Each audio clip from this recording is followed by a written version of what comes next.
Filosóficamente, los ateos, es imposible que un ateo en un debate actual pueda una persona adjudicarse ese calificativo de soy ateo. Porque ahora una persona que diga soy atea no sabe filosóficamente que es insostenible mantenerse ateo, porque si una persona te dice ateo, filosóficamente lo destruyes, lo desmoronas, porque esa persona simplemente te va a decir, es que yo no creo en nada, y no creo que exista Dios y que haya acabado todo. En ese momento tú le dices, entonces tú te estás constituyendo en un Dios. Porque cuando una persona dice, yo no quiero ninguna deidad, no le quiero rendir cuentas a nadie, ni mandamientos, no quiero obedecer a nadie más que a mi propia conciencia y a mi propia moral que yo me voy a inventar, en ese momento esa persona se ha endiosado.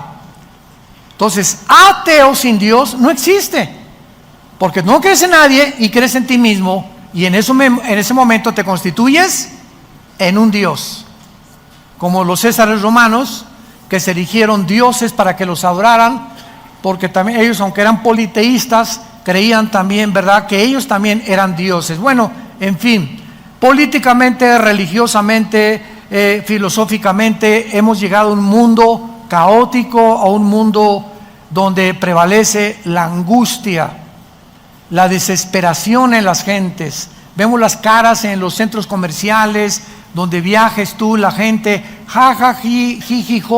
por arriba y por dentro están llorando, vacíos, desesperados, sin esperanza, sin paz, inciertos, con estrés, tomando pastillas tranquilizantes, Secuanil, Valium, Prozac, etcétera, etcétera, por la causa e incertidumbre que reina en el mundo. Nosotros, la iglesia, la familia de Dios, hemos llegado a esta época y tenemos que saber que hay un Dios que nos dice, no temas, nunca te dejaré, nunca te abandonaré, estaré contigo todos los días del mundo, pero acércate a mí. Hoy más que nunca acerquémonos a Dios. Y cuando hablo yo, acerquémonos a Dios, estoy diciendo, acerquémonos a la Biblia. Tú te separas de este libro, te separaste de Dios. Mis palabras, Jesús dijo, son espíritu. Lo que está aquí escrito entra a nuestro espíritu. El intelecto es enriquecido por la sabiduría divina, pero el espíritu es fortalecido, te da convicciones, te integra, te da visión, te da paz. Y cada día esa esperanza a la que todos fuimos llamados crece dentro de ti. Sepárate de este libro, no me importa que te llames cristiano, presbiteriano, bautista, bien para el mundo, lo que tú me quieras decir. Si tú te separas de este libro, has abandonado a Dios. Y cuando, escuchen esto, cuando nosotros nos separamos de Dios o abandonamos a Dios, en ese momento, ¿sabes una cosa? Dios no dice, mira, este ya se alejó de mí, ron el ramalazo, con una penca de nopales, dale duro. Dios no va a hacer eso. ¿Saben lo que hace Dios? Dios te deja para que en ese alejamiento que vas a desarrollar consecuentemente pecados escondidos, esos pecados van a operar en tu vida y Dios va a dejar que operen en tu vida, para que cuando operen en tu vida te des cuenta la destructividad y las terribles consecuencias de haberlo abandonado. Por eso la Biblia continuamente nos dice que no hay bendición más grande para el ser humano que saber que su presencia nos acompaña. Cuando Moisés le dijo, Señor, mira, por favor, de alguna manera voy con 2 millones de cabritos, porque eran cabritos los judíos en el desierto. Ninguna oveja, eran puro cabrito. Por favor, y Dios le dice a Moisés, mi presencia irá contigo. Era lo único que Moisés necesitaba saber. Que él podría caminar en valles de sombra de muerte, con una cuñada mala, tienes de vecina una bruja, tu suegra te anda correteando con la escoba, te abandonó tu esposo, tus hijos están mal. No importa las circunstancias a nuestro alrededor, qué pesimistas o graves se encuentran, si la presencia del Santísimo está en tu vida, vences. ¿Qué vences? Vencerás la depresión, la frustración, el rencor, la amargura, la desesperanza que el mundo nos ocasiona. Pero todo está aquí. Y muchos cristianos inclusive se atreven a venir a la iglesia el domingo sin esto. Virgen, ¿a quién invocamos? La de todos los remedios, la de la Macarena, la de Jesús, María y José y el burrito que los acompaña. Increíble. Pero así está la cristiandad. Y se dicen cristianos, pero se separan de este libro. Es que el domingo va a estar en el pizarrón el versículo. Bueno, una de las cosas más maravillosas que encontramos en la Biblia y de lo que se trata toda esta serie, ya no los voy a regañar. Una de las cosas más maravillosas en la Biblia que encontramos es que Dios ha establecido una semana profética de 7 días, porque en 6 días creó la creación y el séptimo descansó. Independientemente que detrás de esta semana, tú pregúntale a cualquier persona que quieras en el mundo, ¿quién inventó la semana de 7 días? Nadie te va a contestar. Y cuando le preguntas a un neurólogo o a un psiquiatra o a un psicólogo, han descubierto que el ser humano es imposible que se mantenga ecuánimamente, que se mantenga con una salud integral mental verdaderamente sana si no descansa. Si tú trabajas 7 días a la semana y tienes ya un mes que no haces nada, que te desligas de tu trabajo, te vas al boliche con tus hijos, una buena película, vienes el domingo aquí, ahorita te vas a comer unos chicharroncitos o al Chapultepec, pero no vas a pensar en nada una vez a la semana, no puedes continuar caminando con salud mental. ¿Por qué? Porque aquí adentro nuestras neuronas son conexiones eléctricas que cuando tú haces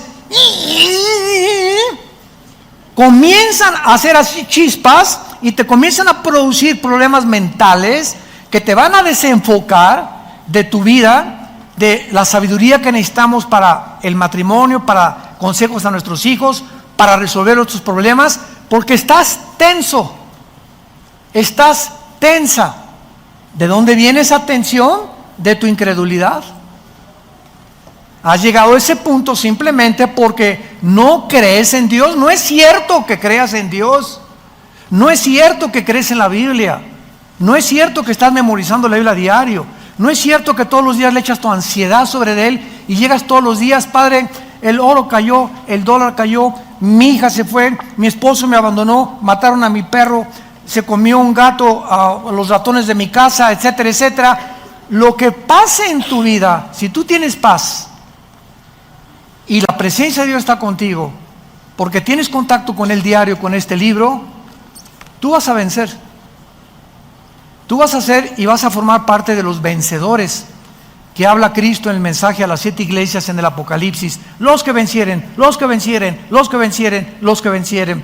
Y dice 1 Juan 5, 4 y 5, esta es la victoria que ha vencido al mundo, los que somos hijos de Dios. ¿Eres hijos de Dios? Eres vencedor. Y si no eres vencedor, es porque realmente no has nacido de nuevo, porque Dios no nos ha dado un espíritu de cobardía.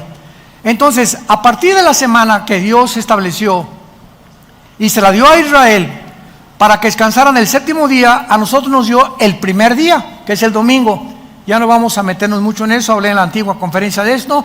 Y la cuestión es la siguiente: Dios le da a Israel la semana de 7 días para que entiendan que el sábado no hagan nada, piensen en Dios nada más, alaben a Dios con la familia, etcétera, etcétera, se desliguen de todos los pensamientos de la semana. Y le dio Dios a Israel también la semana de años. 6 años, tu esclavo, tu siervo doméstico trabaja contigo. El séptimo, en el año 7, lo vas a dejar ir. Entonces, este patrón lo vemos de una forma muy clara en la historia de la Biblia, porque si hacemos cuentas de Adán a Abraham, ¿cuántos años hubo? 2000. De Adán a Abraham, 2000 años. De Abraham a Cristo, 2000 años. ¿Cuántos llevamos? Muy bien. ¿Y de Cristo a nuestros días cuántos llevamos? Si para Dios un día son 1000 años y 1000 años un día para Dios, estamos entrando o finalizando, ¿qué cosa? El año 6000 de historia. ¿Qué sigue? El día sabático o el milenio, que es el reino que Cristo prometió y en el cual se considera el descanso para nosotros, la iglesia, y para los judíos convertidos. Siguiendo este patrón, la pregunta es: ¿cuánto tiempo nos falta para que acaben estos 2000 años y sepamos de alguna manera, porque nadie puede poner una fecha para la venida de Cristo, podemos bíblicamente, de esto se trata esta serie, podríamos bíblicamente establecer un tiempo en el que realmente estemos seguros, sin ningún lugar a dudas, que nos encontramos en el año 6000 y que estamos a punto de salir del mundo para que Dios termine con Israel en la tribulación? Y la respuesta es sí, sí, sí. Esta semana que Dios establece en Israel es muy interesante. Veamos rápidamente, por ejemplo, en Éxodo capítulo 24. Ya ven por qué no trajeron la Biblia. En Éxodo 24, versículo 16, vemos estos 6 días que se repiten por todo el Antiguo Testamento. Esto es interesantísimo. Aquí en este pasaje Dios, recordamos, instruyó a Moisés que suba al monte Sinaí. Y ahí tenía que esperar, antes de reunirse con él, ¿cuántos días? Y la gloria de Jehová reposó sobre el monte Sinaí, y la nube lo cubrió por 10 días. Los que trajeron la Biblia sí saben contestar. Por 6 días, ¿qué días ni qué 10? Por 6 días, y el séptimo día llamó a Moisés del medio de la nube. ¿Ustedes creen que es coincidencia esto? Cuando Dios menciona 5, 2, 15, 20, 40, nunca en la Biblia encontramos un solo número, algo que Dios relacione con la gematría, que es los números en el original hebreo, que no tengan un simbolismo profético. Apunten eso y recuérdalo como estudiante de la Biblia. Qué interesante que 6 días tenía que esperar Moisés. ¿Y por qué el séptimo? Porque era cuando Dios se iba a encontrar con Moisés. Veamos otro ejemplo, otra vez, de 6 días. Josué capítulo 6. Otro ejemplo donde se repite este mismo patrón en la toma de la ciudad de Jericó. Aquí se le instruye a Josué que ordene a los israelitas y a los sacerdotes que rodeen la ciudad de Jericó, cargando el arca y sonando los tutú, los chofares. Y veamos qué dice el pasaje, Josué 6 del 3 al 5. Veamos las órdenes. Rodearán la ciudad todos los hombres de guerra, yendo alrededor de la ciudad una vez. Esto harán durante 6 días. Qué interesante, otra vez. Y 7 sacerdotes llevarán 7 bocinas de cuernos de carnero delante del arca, y al séptimo día, otra vez el día del descanso para Israel, el día del reposo, este séptimo día darán 7 vueltas a la ciudad, y los sacerdotes tocarán el shofar o las bocinas que Dios les dio para que ellos pudieran tocar. Vemos nosotros también que en el Antiguo Testamento se repite el patrón: 6 días y al séptimo te va a recibir Dios, 6 días Josué y al séptimo va a caer esto. Y esta repetición la encontramos de una forma interesante y misteriosa cuando Cristo se transfiguró con los discípulos. Vayamos ahora al Nuevo Testamento, Marcos capítulo 9, y veamos otra cosa tan interesante de por qué otra vez 6 días y en el séptimo Cristo se transfigura. Dice Marcos capítulo 9: también les dijo, de cierto, algunos de los que están aquí, no gustarán en la muerte hasta que hayan visto al reino de Dios venido con poder. 6 días después, Jesús toma a Pedro, a Jacobo y a Juan y los lleva aparte, solos, a un monte alto, y se transfigura delante de ellos. Qué interesante otra vez la repetición de los 6 días, y al séptimo día algo sucede en la presencia de Dios. Pregunta ahora muy bien: ¿cuál es el simbolismo, familia de Dios, damas y caballeros que nos visitan por las redes sociales? ¿Cuál es el simbolismo de estos números? Sabemos que el número 6, si lo quieres apuntar, representa al ser humano, porque en 6 días Dios creó a Adán y Eva. Es el número del hombre. Cuando al terminar el Apocalipsis en el capítulo 13 se relaciona al enemigo póstumo de Dios, el anticristo, se le une a 3 números: 6, 6, 6. ¿Por qué?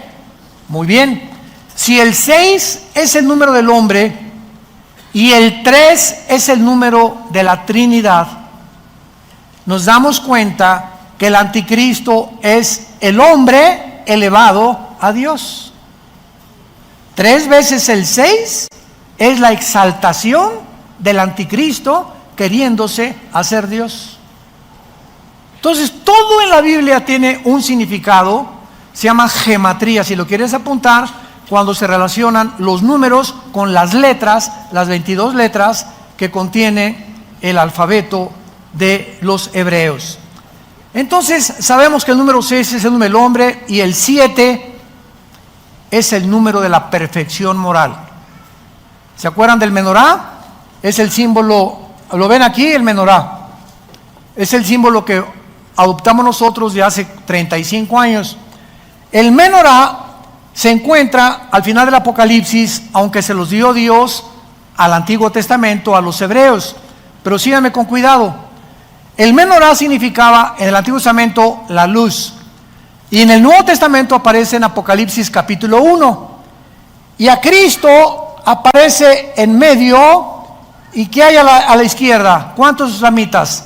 3. ¿Y del lado derecho? 3. Muy bien, el número del hombre unido a Cristo, entramos a la perfección.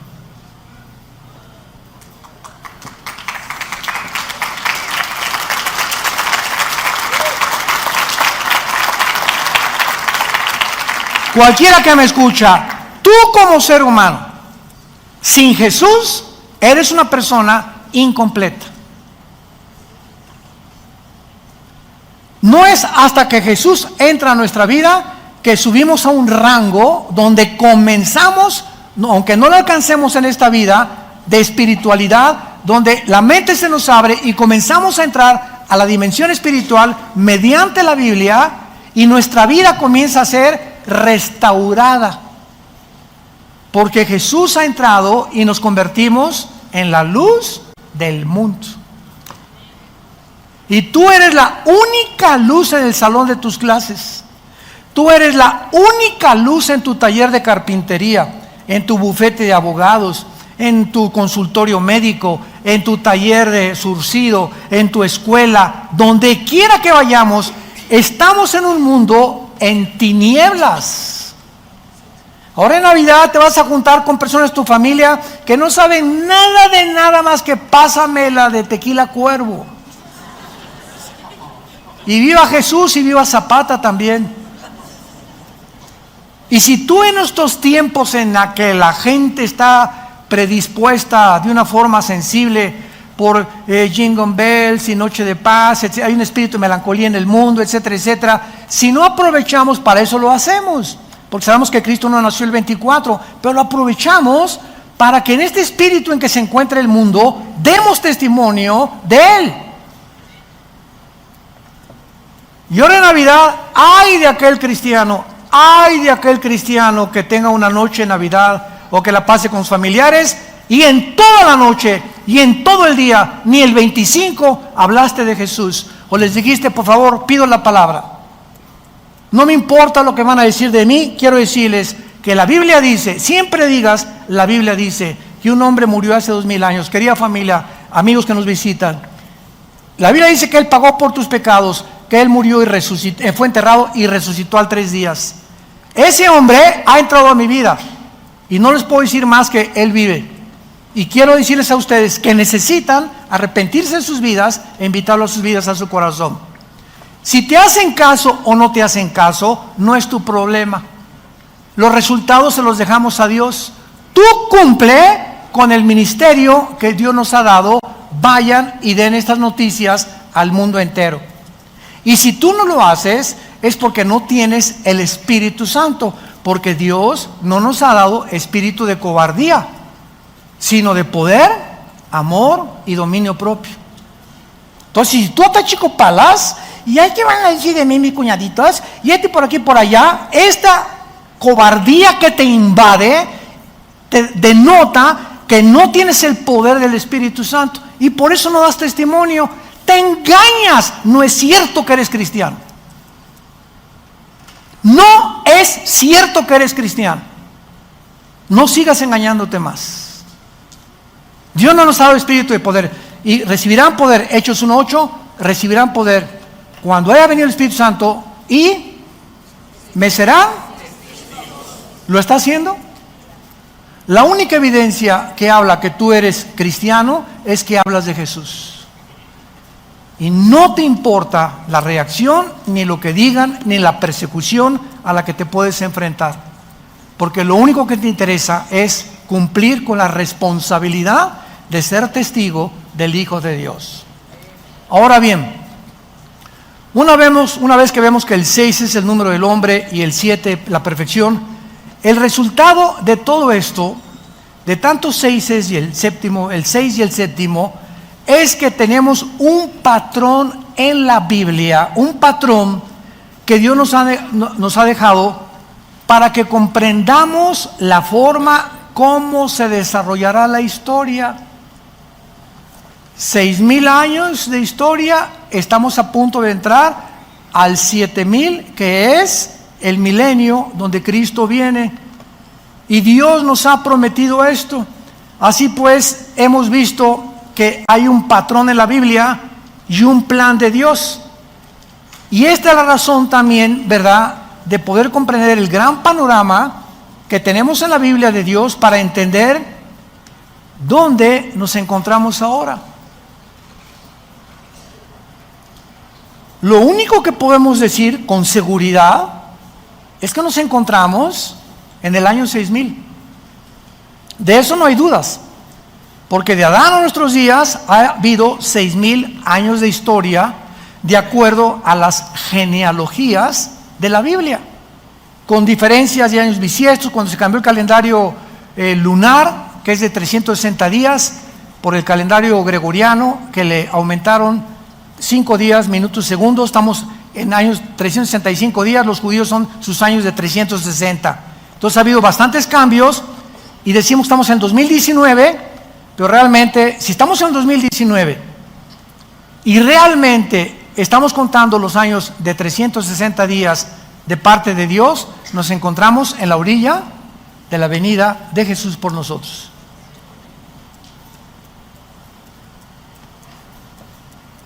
Ahora tenemos que ver este grande panorama, ¿verdad? Ahora vamos a 2 de Pedro, capítulo 3, en el Nuevo Testamento, y vamos a seguir buscando estas piezas del rompecabezas, porque se nos advierte que en los últimos días, si estamos en los últimos días, vendrían muchos burladores, haciendo mofa del cristianismo, de la Biblia y de los últimos tiempos, como yo he oído a líderes cristianos decir: es que el mismo ronroneo es de hace muchos años. Jesús viene, Jesús viene, Jesús viene, y hasta ahorita no ha venido. Simplemente estas personas ignoran el plan profético de Dios, es todo.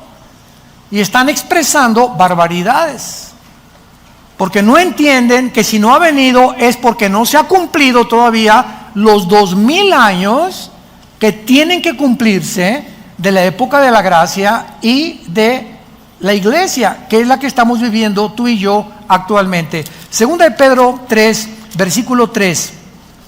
Sabiendo primero esto, Pedro tenía interés que lo supiéramos, que en los postreros días vendrán burladores andando según sus propias concupiscencias y diciendo: ¿dónde está la promesa de su venida o de su advenimiento? Porque desde el día en que los padres durmieron, todas las cosas permanecen así como desde el principio de la creación. Estos, dice Pedro, los que se burlan, estos ignoran voluntariamente que en el tiempo antiguo fueron deshechos por la palabra de Dios los cielos y también la tierra, que proviene del agua y por el agua subsiste, por lo cual el mundo de entonces pereció anegado de agua. Pero los cielos y la tierra que existen ahora están reservados por la misma palabra, guardados por el fuego en el día del juicio de la perdición de los hombres antiguos. Mas, oh amados, versículo 8. Atención, mas por favor pongan atención, no ignoren esto, que para con el Señor un día es como 1000 años y 1000 años como un día. En otras palabras, deja de hablar tonterías, dejen de hablar barbaridades. Es que si no te ha amanecido es porque a la ley y al testimonio no has recurrido. Piensas que el Señor no ha venido y se ha tardado porque no has hecho un cálculo de entender que no puede venir hasta que no termine la época de la iglesia, que son 2000 años. Y esta verdad se repite en el Salmo 94, que para Dios un día son como 1000 años y 1000 años son para Dios como un día. Muy bien. Ahora vamos a echarnos un clavado más profundo todavía.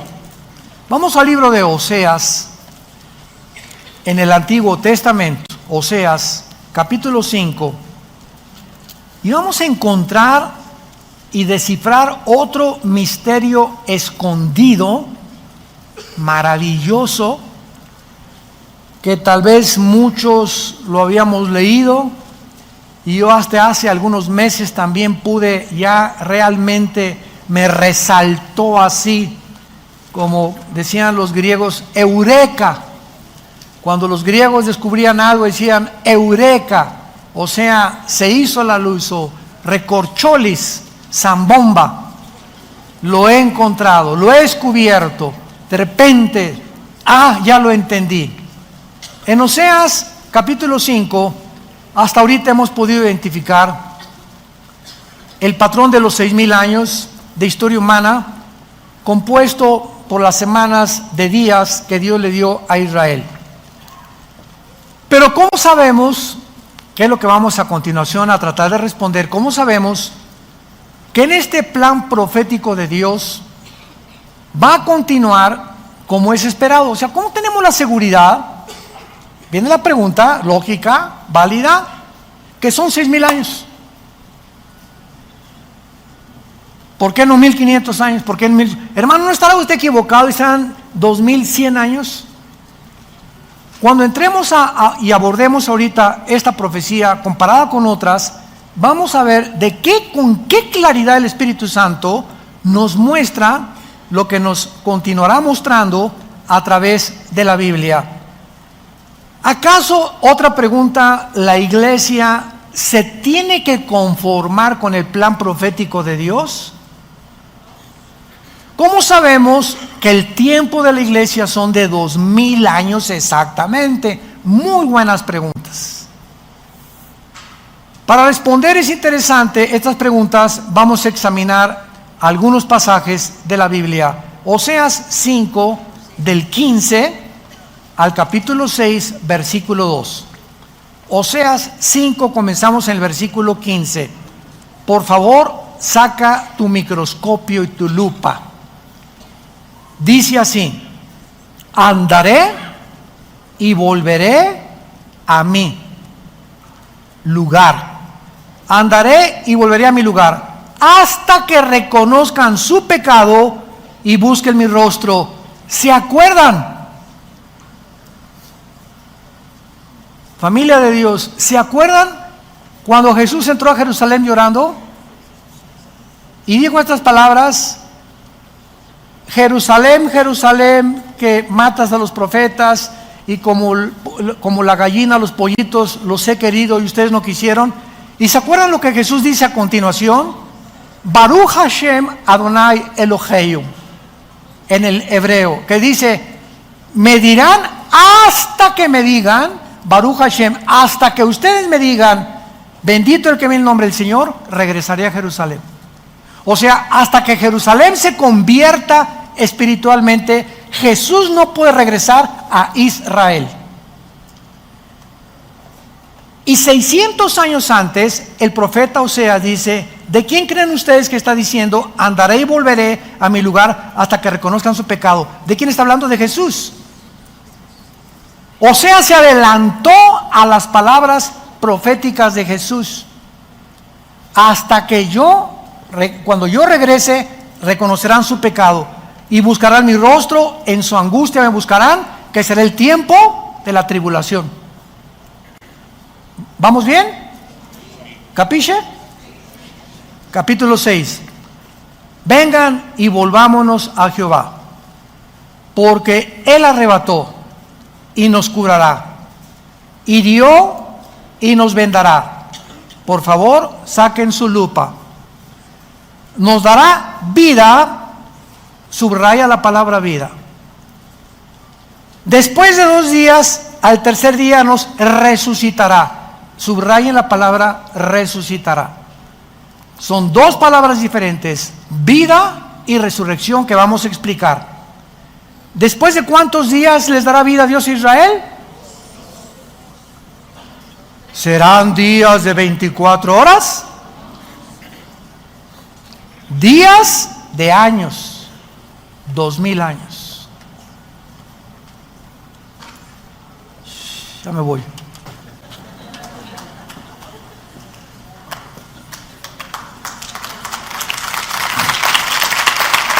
¿Lo pueden ver? ¿Lo pueden ver los que traen su Biblia? Vamos a rascarle más. En el tercer día nos resucitará y viviremos delante de Él. Muy bien. Vemos nosotros la frase hasta que digan, que estaba profetizado en espera de que regresara el Mesías a Israel, y hasta entonces Israel podría tener vida. ¿Cuánto tiempo tiene Israel que esperar para que regrese el Mesías? 2 días, de 1,000 años cada uno. Entonces, aquí completamente, sin ningún lugar a dudas, se nos muestra que tienen que cumplirse los 2 días proféticos de 1000 años cada uno para que Jesús regrese. Pero vamos a seguir escarbando. Este alejamiento del Mesías, acuérdense que lo rechazaron después de que lo crucificaron. Israel entró en un estado de angustia y de aflicción aproximadamente hasta 1948. Durante casi 2000 años, Dios, cuando la Biblia dice, volteó su rostro, significa te abandona. Cuando Dios dice, Dios volteó su rostro sobre Israel, dice Dios a Israel, ahí nos vemos, ahorita no tengo nada que ver con ustedes, ahorita voy a introducir en lugar de ustedes a otra entidad que se llama la iglesia. Y la iglesia, voy a caminar con ella estos 2000 años en que ustedes, bye. Y tengo que terminar con la iglesia cuando terminen los 2000 años para que ustedes, yo siga con ustedes, porque no los he abandonado. Ahí se me quedan en la banca, no entran a la final. Ahí se me quedan en la banca. Romanos 10, 11 y 12, Dios no ha acabado con Israel. Romanos 9, 10 y 11, Dios no ha acabado con Israel. Ahí están esperando, porque la semana 70 de Daniel faltan 7 años. Entonces, cuando la iglesia sea sacada del arrebatamiento, no puede Dios, hasta que salgamos del mundo, poder seguir con Israel. Y eso es donde Él va a sellar a 144,000 judíos, ya no nosotros los gentiles. Va Dios a regresar con Israel, y en todo el Apocalipsis encontramos a los israelitas, aunque va a haber gentiles convertidos, pero no puede Dios acabar con nosotros hasta que nos saque y comenzar con Israel. Se tienen que cumplir los 2000 años que dijo Oseas y que vamos a seguir viendo que los repitió Jesús. Ahora, muy bien, noten ustedes la distinción entre tener vida y resucitar. Estos dos términos no significan lo mismo, porque ocurren en tiempos diferentes. Tener vida es antes de resucitar, ¿no? Tú no puedes resucitar si no tienes vida eterna. Entonces Dios nos da primero la vida eterna y se nos promete la resurrección, ¿correcto? La promesa de tener vida significa el avivamiento nacional de Israel, no su conversión. Y en 1948, que Israel regresa a su tierra, Dios le dio vida nacional. Se levantaron de entre los escombros de las naciones y la dispersión mundial y se reunieron por primera vez dentro de la época de nosotros. ¿Saben qué significa esto? Pues no que Dios, hasta que se cumplieran 2000 años, ya Israel, bye. Lo que está haciendo Dios es que cuando en el 48 David Ben Gurión, el primer ministro de Israel, el 14 de mayo a las 5 de la mañana sacaron el shofar, tu, tu, tu, tu, tu. Y el sonido que hicieron en el 48 es el sonido del shofar que en el libro de los números se hacía para llamar al pueblo. En el 48 se tocó el shofar. Los judíos no lo entienden, nosotros sí. Dios nos tocó el shofar en el 48 para decirnos, ¡ahí vengo! Reúnanse, comiencen a buscarme. Estamos hablando de hace casi 70 años, 65, 70 años. Pero el segundo shofar en la guerra de los 6 días, 1967, junio de 1967, el general Moshe Dayan, ganan a todos los árabes la guerra, y en el 6º día agarra Moshe Dayan, número 2, doble toquido, Jerusalén es nuestra. Primero la tierra, ahora Jerusalén, aunque no del todo. Y en el siglo XXI, El presidente de los Estados Unidos, Trump, llámale como le quieras llamar, no me interesa cómo le llames. El presidente de Estados Unidos dictamina, establece que la embajada de Tel Aviv sea colocada en Jerusalén. Nunca en 2000 años había pasado esto. 3 hechos inauditos suceden simplemente para decirnos a nosotros, escuchen, si yo estoy a punto de terminar con ustedes, ya vamos a llegar al año 6000, ya les toca el shofar en el 48, en el 67, y ahora quiero que sepan dónde se encuentran, prepárense para que sean dignos de no pasar la tribulación. Dios nos está hablando. Dios no quiere que mañana amanezcas en el infierno. Dios no quiere que te sigas llamando cristiano y te sigas engañando simplemente porque vienes a un lugar a reunirte. Dios quiere sacudirte las fibras más íntimas de tu alma para que despiertes a la realidad si eres o no eres, para que te examines a ti mismo, porque el tiempo se acabó. El tiempo se acabó. Ahora muy bien, la segunda promesa marcada por el tercer día apunta hacia el renacimiento espiritual de Israel. Y esto sucederá cuando, Romanos 11, 25, 26, cuando Jesús venga, todo Israel será salvo. Ahorita Israel regresó a su tierra, ganaron las guerras. Ya la embajada está en la ciudad de Jerusalén, pero los judíos siguen rechazando a Jesús. Los que nos acompañen el año que entra a Israel en junio, lo vamos a descubrir cuando vayamos al Muro de los Lamentos. Cuando entremos al Muro de los Lamentos, antes de entrar, hay como un puesto que nos dan kippahs así de cartón, y tú no puedes acercarte al Muro de los Lamentos sin la kippah. Nos tenemos que someter porque es la costumbre de los judíos. Creen que es es una blasfemia acercarte sin que te cubra la cabeza, cuando nosotros se nos dice en 1 Corintios 11 que para el hombre es deshonroso cubrirse la cabeza. Bueno, pero así son ellos, ¿verdad? Son los religiosos.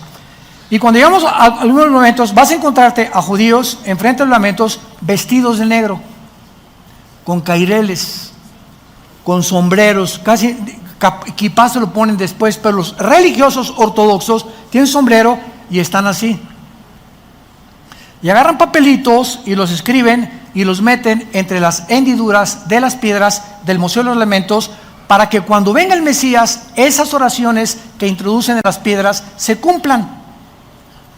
Con la única diferencia que cuando ven el Mesías, no es el Mesías que ellos esperan, será el anticristo,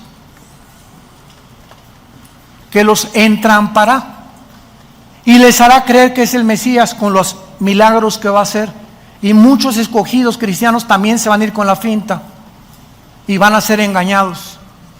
Entonces es una religiosidad en Israel ahorita impresionante.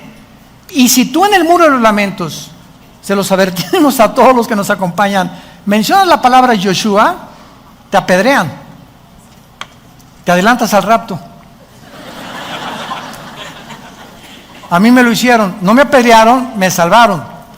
Pero yo no me acuerdo, hace 3, 4 años, la última vez fuimos a Israel, yo no sabía, gracias a Dios estaba conmigo un rabino argentino, judío, y comencé a testificarle a Jesús, y me rodearon como 10 rabinos, y me veían así con unos ojos horribles, y yo estaba demostrándoles con el Salmo 22 y Isaías 53, que Jesús es el Mesías, pero estaban así tan expectantes y me decía desde atrás el misionero que teníamos, vente, me dice, te van a aventar pedradas ahorita, vente corriendo. Yo le decía que no te entiendo, ¿qué onda?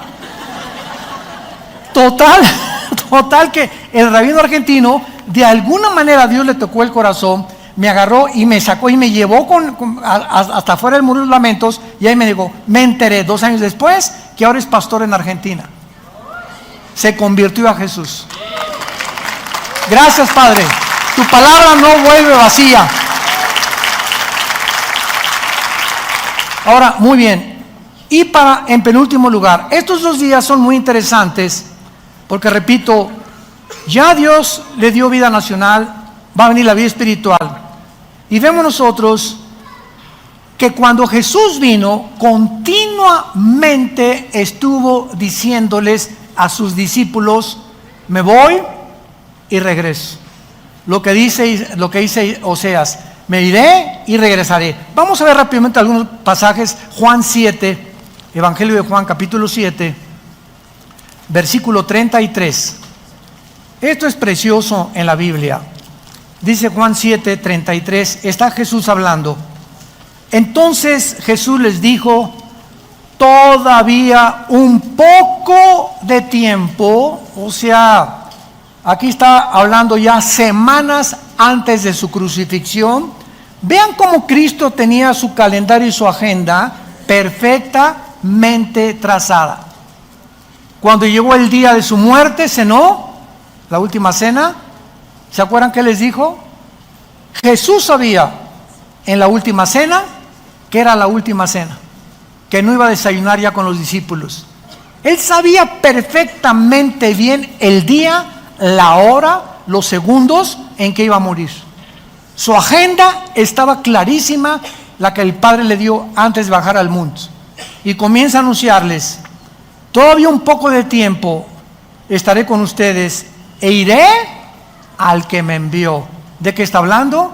De su resurrección, que no se iba a quedar en la tumba. Los discípulos no lo pudieron entender. Juan capítulo 14, un pasaje que todos se saben de memoria, ¿o no? No se turbe vuestro corazón. Si creen en Dios, lo primero, no te intimides, no permitas lo que va a pasar en el mundo, no entres en depresión, en desesperación, en ansiedad. No pierdas mi paz, mantente tranquilo, nunca te dejaré, nunca te abandonaré, no temas a nadie. Por favor, quiero que entiendas, si tú crees en Dios, crees en mí también. Y fíjense lo que dice a continuación: en la casa de mi Padre muchas moradas hay. Si yo no fuera, no os lo hubiera dicho. Voy a prepararles lugar. ¿De qué está anunciando? De que iba a morir y que iba a irse a otro lugar, que iba a resucitar. Es de lo que está diciendo. ¿Qué leímos en Oseas? Me iré y regresaré cuando ustedes venga la angustia y la tribulación me buscarán. Lo que estaba diciendo Oseas estaba profetizando lo que Jesús iba a cumplir. Y si me fuere, versículo 3, les prepararé lugar, vendré otra vez, los tomaré a mí mismo, que es el rapto, para que donde yo estoy, ustedes también estén. Sin embargo, para terminar, aun cuando Jesús anuncia todas estas cosas al pueblo de Israel, sabemos que nadie entendió lo que estaba diciendo. Y lo mismo va a pasar con la iglesia. Miles, millones de cristianos ahorita en el mundo entero todavía no entienden qué es el cristianismo. No hablan de Jesús, no comparten el evangelio, no viven las vidas que Dios quiere que vivamos. Dicen, pero sus hechos lo niegan. Lo mismo va a repetir. Si todavía no entiende que el barco se está hundiendo ya en el mundo, que estamos en un mundo podrido, completamente putrefacto, que ya huele a basurero, todo el mundo, las naciones, la política, todo está ya echándose a perder, y los cristianos siguen con sus telenovelas, pensando, ¿qué carrera voy a estudiar? Una que deje feria. Y si no transo, no avanzo. Y si esto, y es increíble que así va a sorprenderte el arrebatamiento de la iglesia. Aun cuando actualmente nos encontramos en la época de la iglesia, escuchen esto es importantísimo para terminar. La iglesia cristiana no es la fuerza que guía el plan profético de Dios, es Israel. Por eso hace 70 años, en el 48, Dios hizo ante la expectación del mundo, una nación la hizo renacer en un solo día, para recordarnos que el plan profético se cumple en Israel, porque es el factor crítico que Dios usa para mostrarnos en qué tiempo nos encontramos. Israel es el termómetro de Dios. Comenzó llamando a Abraham y terminará llamando a los judíos en Apocalipsis capítulo 5 en adelante. Nosotros estamos en un tiempo intermedio, como una familia nueva que Dios formó, para que demos el último mensaje al mundo, a los gentiles, y entonces vendrá Jesús por nosotros, nos llevará y terminará la semana 70 con Israel. Y la pregunta es, ¿estás tú preparado para encontrarte con tu Dios? ¿Estás tú 100% seguro que si tú murieras hoy en la noche, pero sin ninguna duda, te irías con Jesús? Nadie levante la mano. Pero tienes esa seguridad absoluta. Si no la tienes, dile estas palabras a continuación en el silencio de tu corazón. Puedes inclinar tu cabeza y decirle: Señor mío y Dios mío, te pido perdón por mis pecados. Creo que en esa cruz tu Hijo abrió las manos, su cabeza fue coronada con espinas, fue enterrado y resucitado al tercer día. Este mensaje glorioso que me das esta mañana me llena de una esperanza que yo no tenía, sabiendo que puedo dormir ya tranquilo, tranquila, porque ahora eres mi Señor, eres mi Salvador, porque creo que en esa cruz pagaste con tu sangre las iniquidades, las transgresiones, las abominaciones de mis pecados pasados, y que ahora yo puedo descansar en paz, sabiendo que tú los llevaste en la cruz, que a los 3 días volviste a vivir, tal como lo prometiste en el Antiguo y el Nuevo Testamento. Me iré y regresaré por ustedes. Ahora, Jesús, mi Dios y mi Salvador, te estoy esperando que vengas por mí. Estoy listo, lista, no porque lo merezca, sino por lo que hiciste en mi lugar en esa cruz. Gracias por tu poder y tu gracia, en el nombre de Jesús. Amén.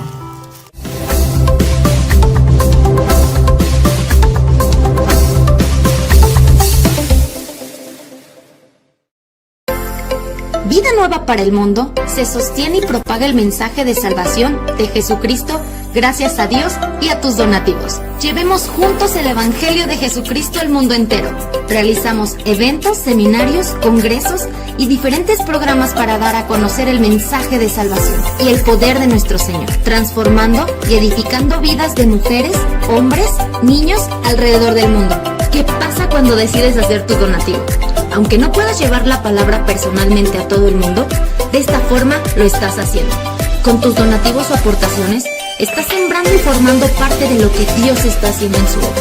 Estás ayudando a traer luz a la oscuridad, paz al conflicto y esperanza a los que no tienen ninguna. Dona desde México.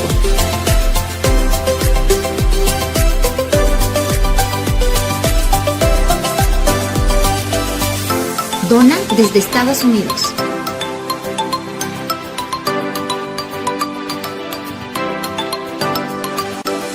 Para el resto de donaciones de otras partes del mundo, www.vidanuevaparelmundo.org.mx/dona. Estamos cumpliendo la gran comisión. Por tanto, vayan y hagan discípulos a todas las naciones, bautizándolos en el nombre del Padre, del Hijo y del Espíritu Santo, enseñándolos que guarden todas las cosas que les he mandado. Y he aquí que yo estoy con ustedes todos los días hasta el fin del mundo.